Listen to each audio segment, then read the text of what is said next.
Good afternoon and welcome. We're going to get started. My name is Deborah Gonzalez, and I'm the Director of Government Affairs here at the Public Policy Institute of California, or PPIC, and thank you for joining us today. For those of you who are not familiar with PPIC, we're a nonpartisan, nonprofit think tank with offices in San Francisco and Sacramento. Sacramento, of course, is the most important office, but that's just my bias. For today's program, we're going to learn the findings from a new PPIC report titled The 2020 Census and Political Representation in California, authored by Eric McGhee, Sarah Bone, and Tess Thorman. The authors are here today, so it's exciting. This research was supported by funding from the California Community Foundation, the California Endowment, the California Healthcare Foundation, and the Silicon Valley Community Foundation. We would like to thank them for their support for this work as well as for our lunch today. You should have received a copy of the report on your chair. There are additional copies at the back of the room at the registration table. And the report, along with the technical appendix and slides from today's presentation, are now available on our website at ppic.org. Eric will be presenting today, and after his talk, we'll have plenty of time for our audience question and answers. We are recording this, so please wait for a mic to come to you before you ask your question so that our audience on the teleprompters will be able to see it. And a couple of things before we begin. On August 23rd, we'll be back in this room to learn about stackable credentials and career education at California community colleges. Please sign up for online if you're interested in it and if you haven't already. And today later, you will receive a survey. We love to survey, so we really appreciate your responses. And again, I think our number one thing we hear really positive reviews is, of course, our research, but then our beer bread is very important. So we love hearing about that. If you have any recipes, some people told us that they use the beer bread for French toast in the morning. I hear it's delicious, I know. We might do that we'll do recipes and research from PPIC. And lastly, please turn off and silence your cell phones. As a former legislative staffer, I went through three reapportionment and redistricting efforts. Over the years, the process changed from maps on a wall in a really small secret room in the Capitol to a Citizens Redistricting Commission process. And it's safe to say for those 30 years, few constituents understood the process and the impacts of reallocating seats nationally or within California and the redrawing of lines within the state, and the impacts that had on the politics and policies we adopted. It's also probably safe to say that given Congress's approval rating in our last poll, which had 61% disapprove of the Congress, that some folks may say, so what? To the findings that California may lose one congressional seat. I don't like those guys or gals anyway, so who cares if we lose one seat? I just want to point out, if we lost one seat, it would be the first time in history California loses a seat. And just like in musical chairs, when you take away a seat, things get really high stakes really quickly, particularly for those representatives who had a seat previously. So certainly this report will be an important wake-up call for members of the congressional and legislative delegation. But more importantly, the loss of one congressional seat means one less member to fight for California in Congress and all that that entails. So what does that entail? Well, I'm glad you asked. I want to let you know that this work is part of a 2-year project at PPIC, and there's some important products on our website discussing the impacts of the undercount, including potential fiscal impacts. It also includes this wonderful interactive map on the hard-to-count communities, and I hope that will be a resource for you all. I encourage you to look at the map and sign up for our blog post, which will highlight new products throughout the year. You can sign up at ppic.org. I'm happy to report that even in this hyper-partisan environment, our census work has been well received by members from both parties, which gives me hope there'll be a bipartisan effort to improve California's count. There's so much at stake. I'd like to now introduce Eric McGhee. He's a research fellow at PPIC where he focuses on elections, legislative behavior, political reform, and surveys and polling. Welcome, Eric.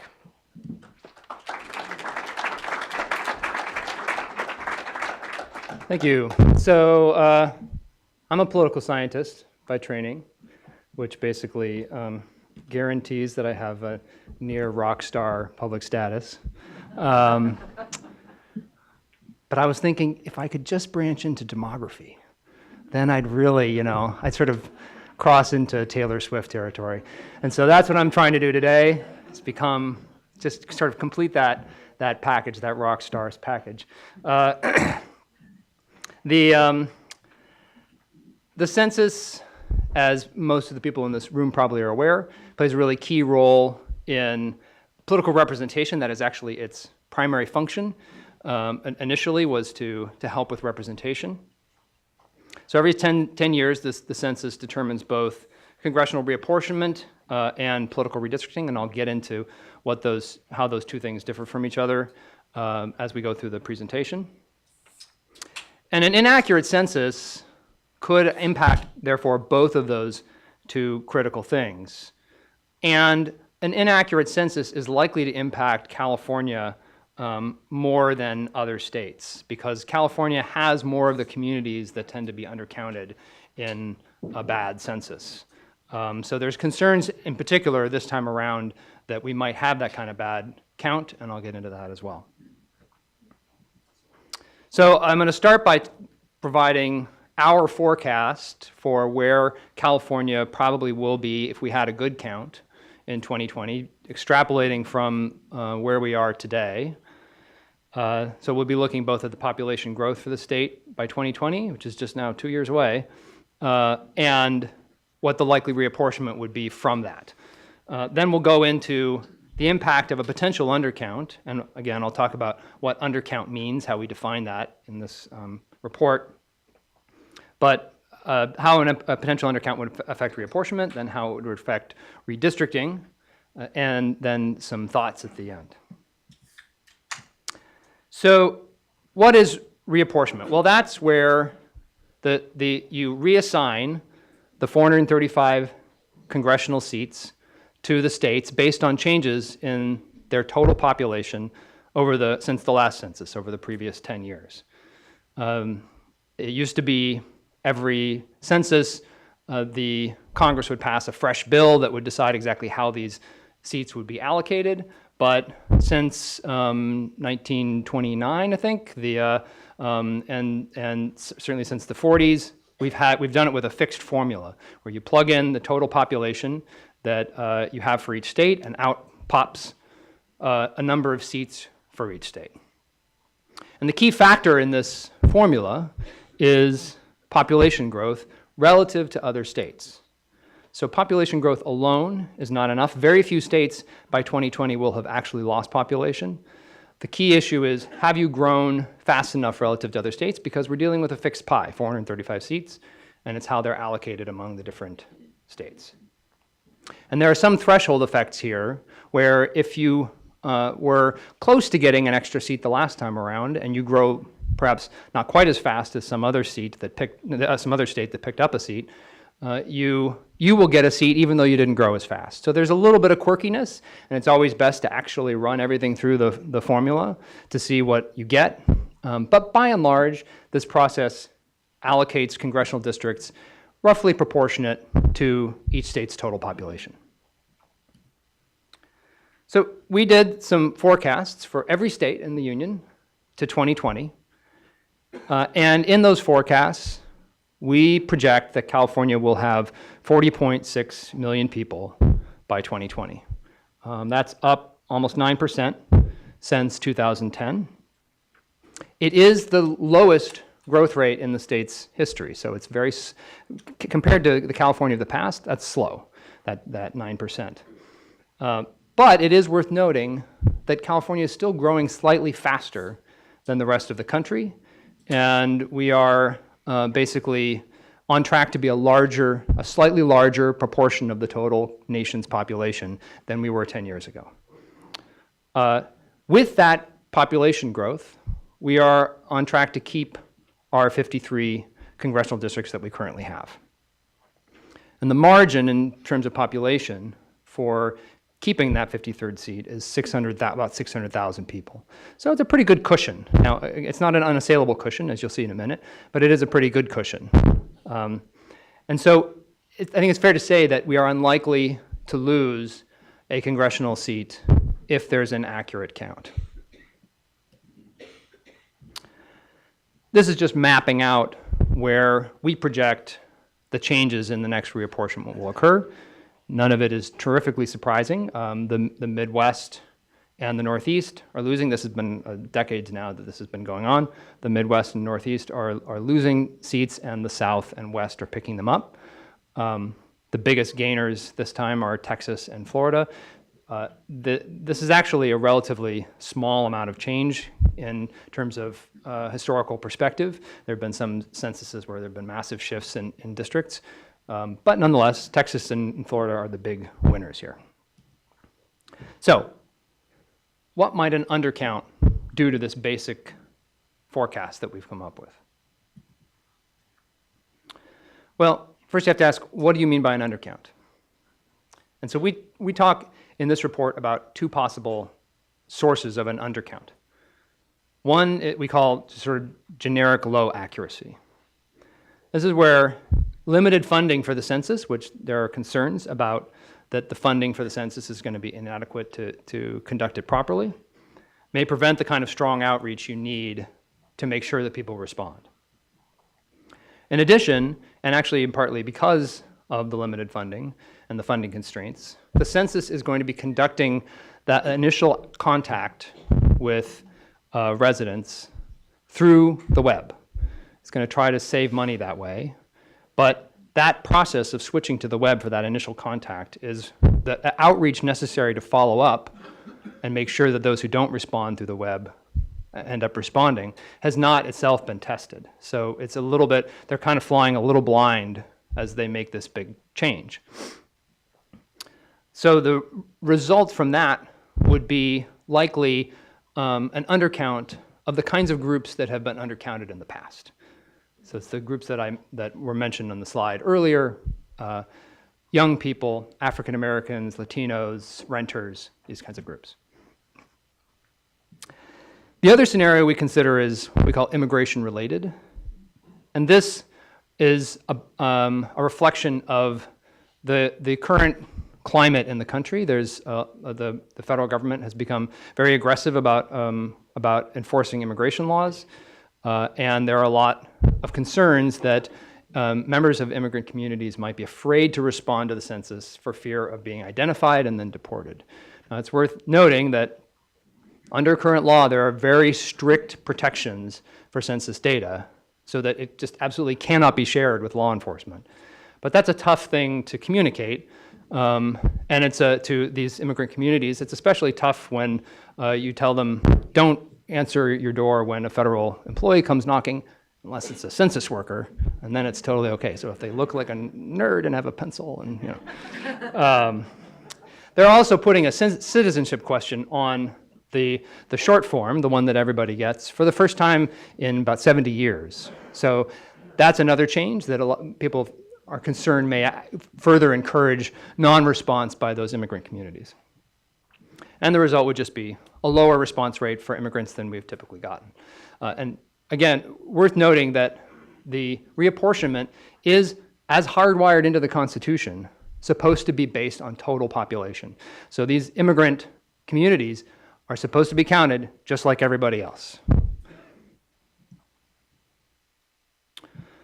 So how do we go about doing this? Well, for the low accuracy, we take the 1990 census. The 1990 census is sort of generally understood in the nerdy demography community as a bad census. It had a pretty high undercount. California actually had a little bit of a spat with the federal government at that time to try and get different census data to do a different redistricting than they actually did.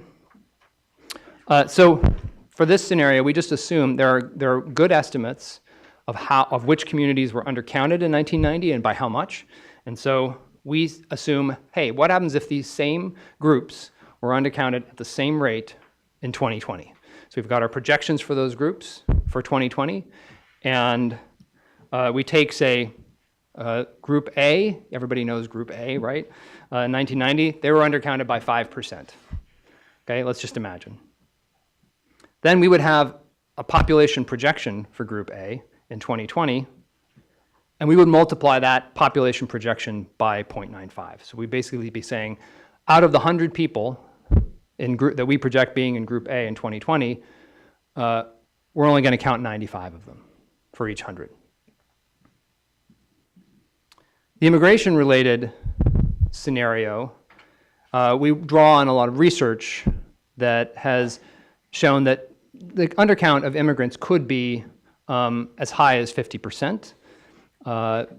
And certainly it's not crazy to think that it would be 10% or more. So we start with 10% undercount as a kind of conservative lower bound. We don't know for sure. We're sort of in virgin territory here as to what the impact on immigrant communities might be. But we're starting with that conservative lower bound just to see what happens. And so with that 10%, we apply it to anyone who is in a household with at least one undocumented resident. The idea here is if you say you are you could either be undocumented yourself and not want to respond for that reason. You could get the form and be a citizen, but not want to fill it out for fear of revealing somebody undocumented in your household, or maybe filling it out incompletely. It's also the case that if you are the person who is likely to fill out the form in your household and you are undocumented, even if you have, say, citizen children, you would not fill out the form and everybody in that household would go uncounted, right? So this is the logic behind using the undocumented household. We explore some other scenarios in the report, but this is our baseline. The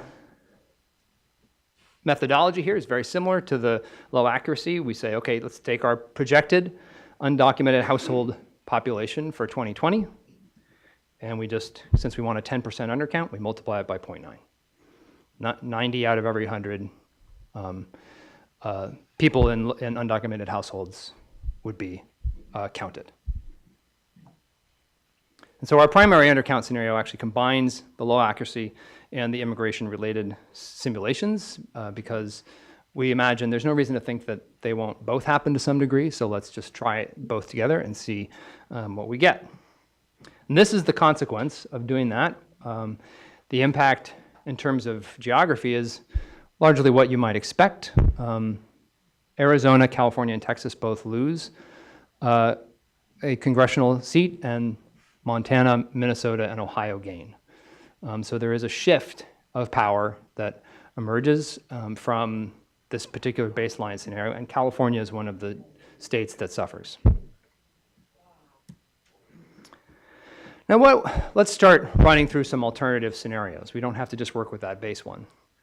Imagine instead of our combined scenario that we just had a poorly conducted census, just low accuracy, but no impact on immigrants. Well, in that scenario, it's just Arizona that loses out and Minnesota gains. So in this case, these are all relative to our initial projection. So same thing back here. We're not saying that, for instance, Texas would actually lose a seat from where it is now. It would only gain 2 instead of gaining 3, right? So same thing here. Arizona was set to gain a seat, and now it won't gain that seat. Minnesota was set to lose a seat. Minnesota now holds pat. So don't see as much change, no impact on California certainly from that just generic low accuracy, but there are some scenarios where a low accuracy count by itself could impact California. For instance, if every group that's undercounted in that 1990 census is undercounted 5% more, that actually loses California a seat because again, California has more such people than other states. So as you make the count worse, California is disproportionately hurt. If you undercount every undercounted group by an additional 3%, and then you overcount the overcounted groups by 3%, and yes, there are overcounted groups, people who are counted twice in the census, it does happen. If those people are then overcounted 3%, then that will also lose California a seat. And if just California sees its low accuracy count become worse by 1%, but all other states have the same undercount, then we lose a seat. This is if we just have the immigration-related scenario, but no low accuracy count. And here it's Texas that suffers at the hands of Montana. Sounds like they're at war somehow. Which I would think Texas would probably win that every day. But But again, if we start playing around with the boundaries of this result, we find that it can be moved. It's a little bit harder to move things in California just with the immigration-related scenario. But if undocumented households everywhere were undercounted by 19%, which is a lot, California would lose a seat. It's a lot, but again, there are some pieces of research that say that immigrants could be undercounted 50%. So that would be a very bad outcome, 19%, but not necessarily insane to think it could happen. If you had undocumented households just in California, undercounted by 13%, but no undercount in other states, that's what it would take for California to lose a seat just by immigration-related undercount alone. And then we ran some scenarios where we just said, well, what happens about households that just have a non-citizen, not necessarily undocumented, but just a non-citizen of any status? If there was an undercount of 8% for those households, California would lose a seat. If it was any Latino or Asian Pacific Islander was undercounted, if they were undercounted by 4%, California loses a seat. So you can kind of begin to see how California is different than the rest of the country and how that can impact it as we work through these scenarios. It's also worth noting, let me bring out the sunshine a little bit. A better count in California could make a big difference. So the state budget now has allocated $90 million to do census outreach. If California were to improve that combined undercount scenario with both low accuracy and immigration, if that count is improved just in California by 1%, we have no seat loss. If we improve that combined outcome by 5%, and again, this is with no other state improving their undercount, but if we do it by 5%, we actually pick up a seat. So hooray! I don't think that's very likely because again, it requires California to put in a lot of effort that other states and assume that other states aren't going to, right? But nonetheless, it shows you how some of this sort of sits on a knife's edge. And if we were to improve the low accuracy undercount just in California by 3%, we'd pick up a seat. For the immigration-related scenario, there's really no way for California to actually pick up a seat, but you could sort of move the numbers within the allocation we get. So that's reapportionment. What about redistricting? Well, what is the difference? Well, I hear you asking that, right? Here is the answer, and this is going to be one of these great factoids. If you didn't know, you can go out and tell all of your friends. So reapportionment is about reallocating districts across states. Redistricting is the drawing of district lines within states. Also uses census data. So congressional districts in this redistricting process need to be almost exactly equal in population. State legislative and other districts, which also are drawn with census data, there's more wiggle room there, but they also have to be sort of close to equal in population. This is a series of rulings by the US Supreme Court that have imposed this constraint. So you really have to redraw the districts in order to reflect how population has changed around the state since the last census. We can't predict district lines exactly because you can draw districts so many different ways. The mathematicians tell me that there are as many different ways to draw districts in a given state as there are seconds since the origin of the universe. So there's a lot of different combinations. Many of those are going to be very similar to each other, but nonetheless. So we can't tell you exactly what the districts are going to look like, but we can sort of show you the general areas of the state that are going to gain or lose in an undercount kind of scenario. And there is a zero-sum quality to this redistricting, just like with the reapportionment, right? If one area has gained more relative to another, it's going to get, on average, more districts than an area that's lost because the districts have to be roughly equal in population. And an inaccurate census could distort that outcome. So we've got a map of the areas we think are likely to be undercounted in our combined scenarios. This is the combined immigration-related and low accuracy. And it tends to be low income and communities of color are the ones that tend to be undercounted. No big surprise. and areas that are less diverse and wealthier tend to benefit as a result. It's not a perfect overlay, but that's the general gist. And you can, again, we do have, this is an undercount, which means these people actually would not be counted. We also have on our website interactive maps that show similar information for hard to count communities. Hard to count just means they're not likely to respond to the census's initial outreach, but they won't necessarily ultimately end up uncounted. But so you can go and play around with those. They're a lot of fun. So what do we conclude from all this? Well, first of all, the 2020 census there's some concerns. It faces a lot of political and practical challenges. If it fails to reach communities that have been undercounted in the past and immigrant communities, California could easily lose a House seat. And representation within the state would shift away from poorer areas and communities of color. There are a lot of other scenarios where California could lose a seat, even without this combined scenario. They would all have to be relatively serious, I would say, whereas I think our combined scenario is not at all crazy. It seems very, given the concerns that people have, it could easily occur. The others are more extreme, but they also could occur, and they could also cost California a seat. So what should we do moving forward? Well, one question is, how will we know if we have a bad count? If the census is how we know how many people we have? Well, the answer is there are ways. First of all, the Department of Finance is legally mandated to check the census's numbers, essentially. And they have their own methodology of tracking how population has changed within California between censuses. So first thing is to look at those Department of Finance estimates, and if the census numbers are way off of those, then that's a sign that something's amiss. They should be reasonably close. They don't have to be exact, obviously, but they should be reasonably close.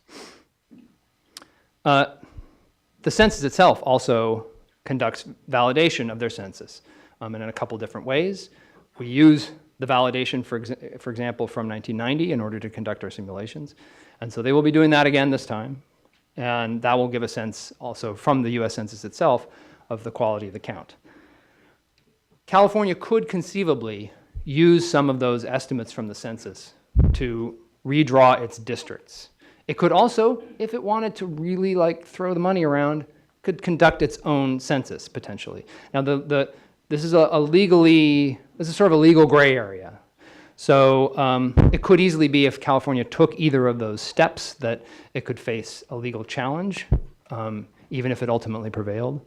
But it's not for certain that the state has to use the official census count to draw districts within its boundaries. But again, there's this distinction between redistricting and reapportionment. And with reapportionment, it absolutely has to be the census. That's just how it is. We have to accept those numbers and the allocation of congressional districts we get. But then within the state, there's more flexibility potentially. I will say by far the better approach is to just try and get a good count in California in the first place. And that's where the outreach that the state is going to be doing, that a lot of community groups are going to be doing, can be key. And we've shown in our scenarios that can actually move the needle. And so we shouldn't discount the possibility that California's fate is still in its own hands. So that's worth keeping in mind. And with that, I'm opening it up to any questions anyone has. Yeah.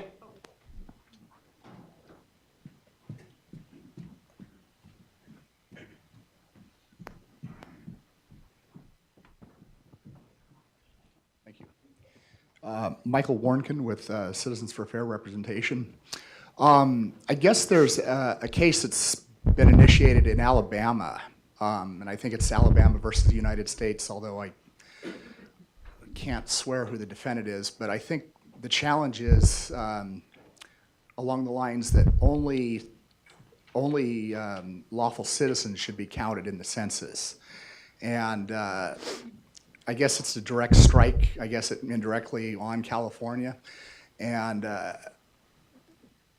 it was filed about, I don't know, 4 or 5 months ago. And I guess, what would be the ramifications of a case like that if it was found, on behalf of Alabama? Well, so I can't really comment on I'm not a lawyer, so I can't really comment on but the effects would be, a place like California that has a lot of immigrants would be relatively worse off, for sure. If you didn't. Do you have a number? No numbers, no. But just based on what we have here, you can see that anything that's going to undercount citizens, and that would be like taking the citizen count down to 0 instead of just 10%, would impact California disproportionately. It would probably be pretty brutal, I would guess. Again, I'm not a lawyer, but I will say that in the U.S. Constitution, the reapportionment is supposed to occur from total population. There's a lot of documentation that says that that's what the founders intended. So worth keeping in mind. All kinds of things can happen in lawsuits, but the text of the Constitution seems pretty clear on this issue.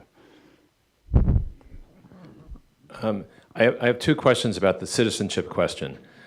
So first of all, what is the impact of the lack of a permanent census director?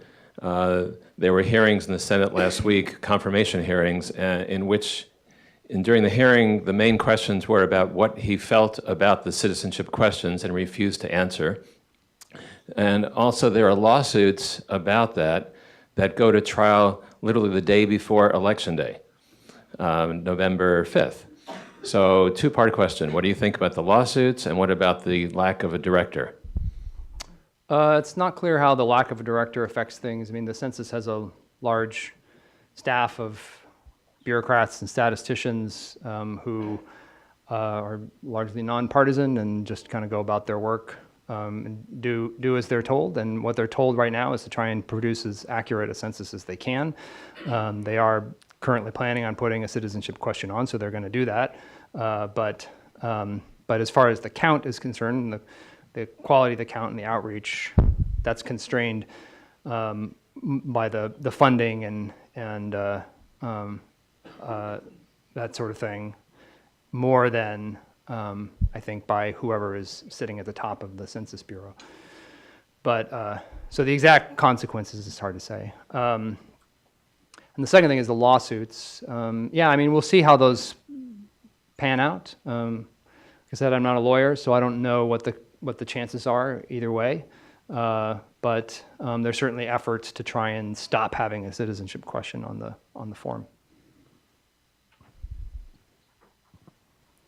I'm curious if you know what is the main messaging that your organization or other organizations are putting out there to try to get the potentially undercounted people to actually, do the census or complete the census. Thank you.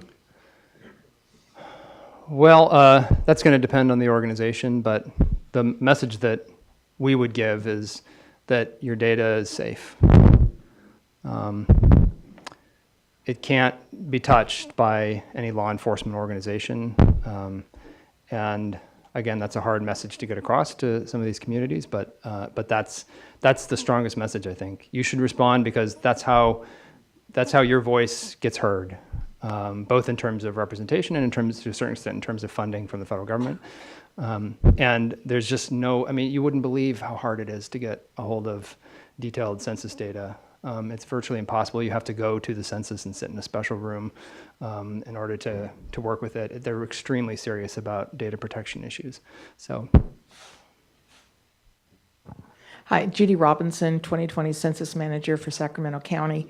How do you factor in the migration that's occurring from wildfires that have been going through and the dislocation that have been going through the state? Just even Lake County, where 2/3 of that county has already burned. Thank you.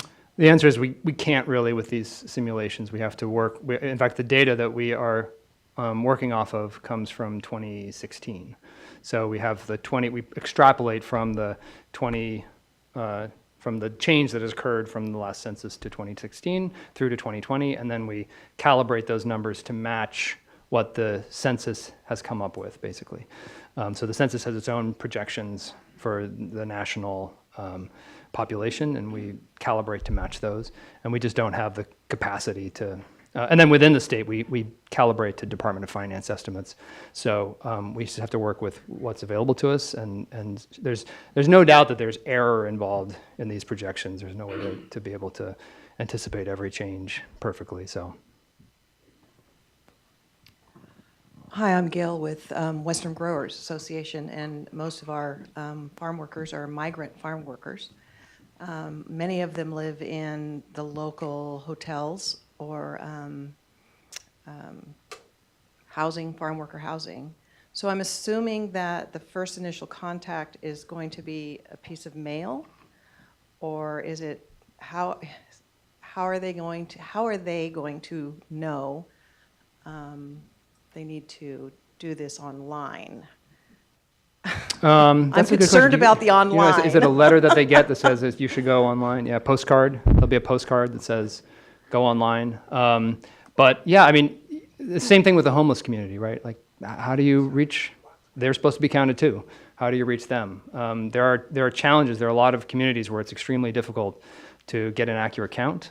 So there's reasons to think that those communities would be undercounted in the just from challenges of counting them, let alone low response rates from immigrant communities. But I think the bottom line is the census is going to do its best initially, and then it does a lot of follow-up. That's typically how these things go. It does a lot of follow-up, and then eventually, after it's done a ton of follow-up, they actually will impute. They'll try and guess who's there if they can't actually get a proper count of that residence, right? So there's a lot that goes into it, and even after all, that's where the difference between hard to count and undercount comes in. Hard to count is it initially difficult to get a hold of a community, and communities like you're talking about would be hard to count for sure. Undercount is after they go through all of their other process, are they still missing the mark, right, and getting it low? And they have some methodologies for figuring that out. Uh-huh. Go ahead, yeah. So we heard last week from the U.S. Census Regional Director from Los Angeles saying that for legal mailing addresses, whether it's a postcard or a letter, 3 will be distributed. The 4th, if there's no response, will be a printed 10 questionnaire.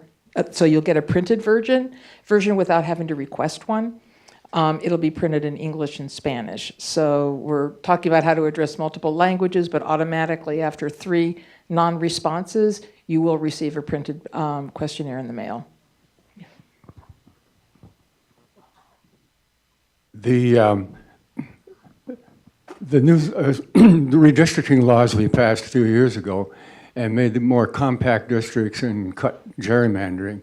But if we lose a seat, how do we lose that seat? Why can't we just take 750,000 or 800,000 in each district, just take 1/53rd of each district, so the proportion of the poor people would still be the same, wouldn't it? I don't understand how we would lose that district. Well, so what you'll have after the census is very detailed geographic data on where the people are. And then it's up to the commission how they want to draw the districts given that geography. So they could do it in any of a whole range of different ways. As I said, there's a lot of different ways of drawing districts. If you lose a district, typically when something other than a commission has drawn maps, it's whatever party is in power tries to stick it to the other party when you lose a seat and force, say, 2 incumbents from that party to run against each other, that kind of thing. I think that's not likely to happen with the commission because they won't know where the incumbents live, but by law. But beyond that, they're allowed to do pretty much whatever they want. They can kind of, I mean, there's a list of criteria they're supposed to follow, and beyond that, they have a lot of flexibility for how they draw the lines. So. Hi, Devin Lavelle with the California Research Bureau. Being in California, it seems like we have quite a bit of extra funding going towards outreach between the states, 90 million, endowment, the other foundations. We've also got quite a bit of infrastructure for low-income immigrant communities in place, it seems, relative to other states. Do you have any sense of, am I right in that feeling that we have relatively a lot? And beyond that, is there any research that you're aware of or anything to quantify what the impact of that is, an optimal investment we should have, things of that sort? So no, we have not specifically looked at how much each state is allocating other than California. So I couldn't answer that part of it specifically. There is a paper that we cite in this report that tries to estimate the impact of underfunding specifically. Whereas we approach it by sort of rerunning the 1990 census. They have a different methodology and some, I think, a better indicator of sort of where the funding issue specifically would become a problem. So it might be worth checking that out. But we didn't look into what other states are doing in terms of aggressive outreach. It seems to me that every state just ought to do as aggressive an outreach as possible because, I mean, you want to have your total population number to be as high as you can, right? So, I mean, California may be incentivized because of these issues to really make a special effort, but every state, I would think, would want to do it. So, Jeff, and considering your Census Bureau for the last, 30 years resigned from this position, and considering you're also using for the first time online, I remember 2010 where you had a robust both mailing and a large census fleet that went out there of individuals checking regions. Where do you think that effort that you had the most accurate one from to, you say, the 1990 one that was not, had a serious inaccurate count, to what would be best efforts spent for 2010, when you know that online has a very sporadic problem, and she just told you it was more than 10 pages of notes and estimating how long with the additional questions that are being asked. Because not only citizenship, there's a more detailed definition of disabled and other questions in that census packet. so what's the question? 1990, undercount. 2010, process and development procedures were used that gave you this extremely accurate count to what do you forecast for right now with the money being spent of $90 million, where that outreach effort is likely to end up at. So is the question is that $90 million enough to overcome whatever challenge we have with the census? Well, I'll apologize because right now $40 million is being spent right now for dealing with an SSI handout to try and reach 2 million people. So, I'm giving that a comparison and knowing also electronic visit verification is being deferred and a whole other processing going on that. And that'll be in another month, another stakeholder taking place. I'm concerned here for this census that you want to be taking, that the internet has not been determined to be a reliable mechanism of collecting because it's such a small impact. So I think all I can say is that the census has done testing of the internet systems. What they haven't done testing on is the outreach that will be required if that online form doesn't get answered. And so it's sort of that outreach part that they haven't tested, whereas they actually have tested the system. And so I just know they're hoping to pick up a very large number of people in that initial contact, and we'll just have to see if it works or not, right? Thank you. Well, this is somewhat beyond your scope, but I read in other states or heard in other states as discussions ongoing regarding gerrymandering, regardless of the census. But after the census is in, what do we do about the, classic problem of gerrymandering with respect to the minorities? No, thank you. It's not as far outside my wheelhouse as you might think. Well, you're right, it is beyond the scope here because in California we have a commission, and so I think gerrymandering is unlikely here. There are also a number of initiatives in other states to adopt commission-style reforms, So we'll see how far that gets. I would. There's certainly an effort to try and win as many governor's seats, so that to create split control in a lot of these states, so that so that there would have to be a negotiation between the parties to produce the next set of maps. But again, that's not really an issue for California because of our commission approach. So you explained cases for undercounting. Is there cases for overcounting, and how that happens if it happens? Well, it's a matter of which communities. So there are communities that tend to be overcounted, and they tend to be the inverse of the communities that are undercounted: wealthier, white, older, et cetera, homeowners, that kind of thing. But as far as California is concerned, we don't, what we have a disproportionate number of is the communities that are undercounted. So typically the overcount is generally smaller, right? I mean, that's right. The overcount is smaller.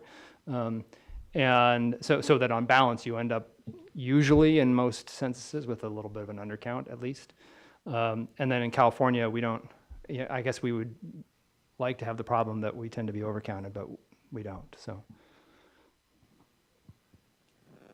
I was just curious if you know, what happens if a question's left blank on a form that's submitted? That's a good question. My guess is they probably try to impute a response for that. Do you guys happen to know? Right, but I mean, if they never they follow up, right, to try and get the information. But if they never get it, yeah, maybe she knows. So yeah, one of the frequently asked questions is, do I have to answer the citizenship question? And how many questions do I have to ask before my questionnaire is deemed invalid? So from the Census Bureau, there's not a special number of questions that can be left unanswered. Their response is that every census, people skip questions. So not answering all of the questions is not an issue and won't be an issue, going forward for the 2020 census. However, there will be a threshold of questions that must be answered, otherwise there will be follow-up by an enumerator.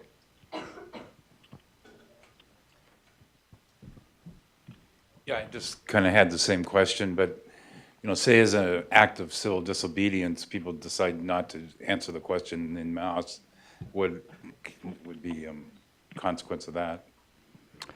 Well, there are some efforts underway to do just that, to encourage people to not answer the citizenship question as an act of for citizens to not answer it as an act of sort of civil disobedience. I guess it would depend on what they do with the citizenship data, right? If you have inaccurate citizenship data, my guess is probably down the line, if it ends up getting used, then that just means that you have bad data. But I want to go back to the overcount conversation, and I'm conflating the fully counted with overcounted. Are there groups who are significantly overcounted rather than fully counted for everybody who's there, 100% of the people? yes, so it's these communities I was just talking about, the wealthier homeowners, et cetera. Many of them will be counted twice. And it's not a large, like a huge effect, but there is an overcount among certain communities, and it happens because through a variety of errors, they just end up getting counted twice.